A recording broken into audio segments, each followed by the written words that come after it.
शुक्लांबरधरं विष्णुं शशिवर्णं चतुर्भुजं प्रसन्नवदनं ध्यायेत् सर्वविघ्नोपशान्तये।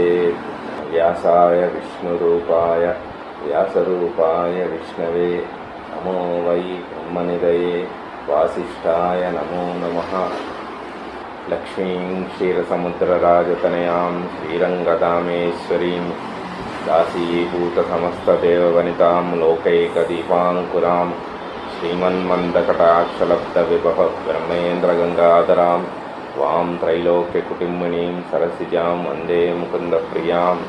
सिद्धलक्ष्मीर्मोक्षलक्ष्मी विजयलक्ष्मी सरस्वती श्रीलक्ष्मी वरलक्ष्मीश्च प्रसन्ना मम सर्वदा। ద్వాదశ రాశుల్లో మేషం నుంచి మీనం వరకు గురువు యొక్క సంచారం ఏ విధంగా ఉంటుంది? ప్రస్తుతం గురువు కర్కాటక రాశిలో జూన్ 2వ తారీఖు నాడు వచ్చాడు. ఆయన కర్కాటక రాశిలోకి ఆగమనం చెందిన తర్వాత ద్వాదశ రాశుల్లో ఏ విధమైనటువంటి ఫలితాలు ఉంటాయి, ఏ విధమైనటువంటి శుభ పరిణామాలు ఉంటాయి, ఏ విధమైనటువంటి అశుభ పరిణామాలు ఉంటాయి, లేదా ఇదంతా కూడా గ్రహ బలాన్ని ఆయా ద్వాదశ రాశుల్లో లగ్నాలని బట్టి, రాశులు లగ్నాలని బట్టి, గ్రహ బలాల్ని బట్టి, గోచారంలో ఉన్నటువంటి గురువు యొక్క స్థితిని ఇప్పుడు మనం తెలుసుకుందాం. ద్వాదశ రాశులు అనగా మేషం, వృషభం, మిథునం, కర్కాటకం, సింహం, కన్య, తుల, వృశ్చికం, ధనస్సు, మకరం, కుంభం, మీనం. ప్రస్తుతం గురువు తన స్వనక్షత్రమైనటువంటి పునర్వసులో ఉన్నారు. అయితే పునర్వసులో ఉన్నటువంటి గురువు విశాఖ అలానే పూర్వాభాద్ర నక్షత్రాలకు కూడా ఆయనకి అధిష్టాన దేవత.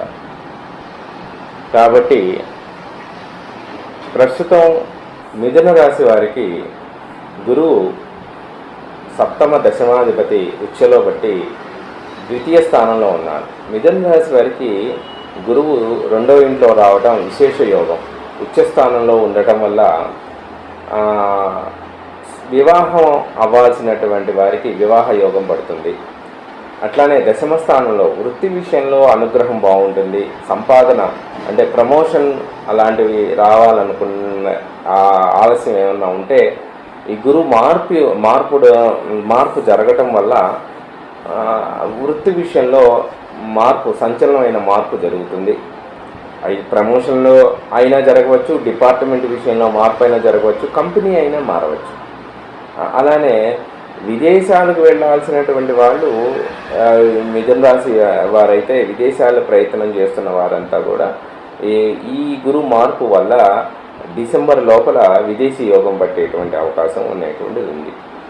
అలానే విద్యాస్థానం అనేటువంటిది చాలా బాగుంటుంది. ద్వితీయంలో గురువు ఉంటే మంచి వాక్పటిమ, అట్లానే సంపాదన, అలానే కుటుంబంలో గౌరవ మర్యాదలు పెరుగుతాయి, అలానే సంఘంలో గౌరవ మర్యాదలు పెరుగుతాయి.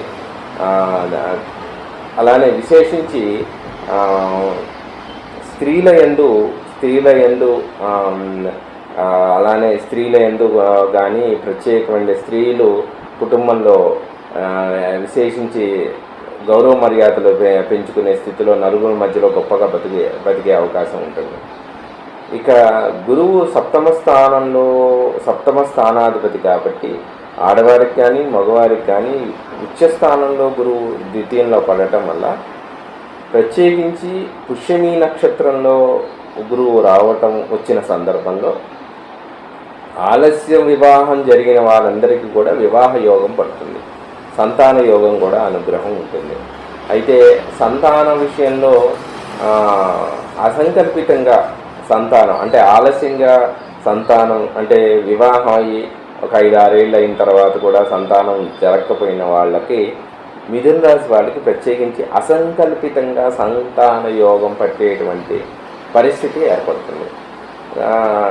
ఇక దీనివల్ల ఇంకొకటి ఏంటంటే ఉచ్చస్థానంలో గురువు ఉండటం వల్ల దశమ స్థానంలో అంటే వృత్తి విషయంలో కాస్త జాగ్రత్తగా ఉండాలి.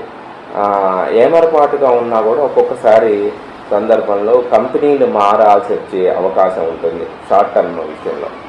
ఒక్కోసారి అది ఖాళీగా అంటే గబుక్కున కంపెనీ ఉద్యోగం రిజైన్ చేసేసి ఇంకో కంపెనీకి ప్రయత్నం చేస్తూ ఉంటారు. అలాంటి సందర్భంలో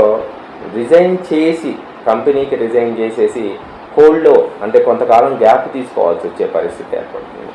కాబట్టి ప్రత్యేకించి ఈ మిథున రాశి వారికి 100% చాలా వరకు అనుకూలంగా ఉందనే చెప్పవచ్చు. ఒక 30% ప్రతికూలంగా ఉంటుంది. దూర ప్రయాణాలు వీళ్ళకి చాలా కలిసి వస్తాయనేది చాలా విశేషమైన సూచన.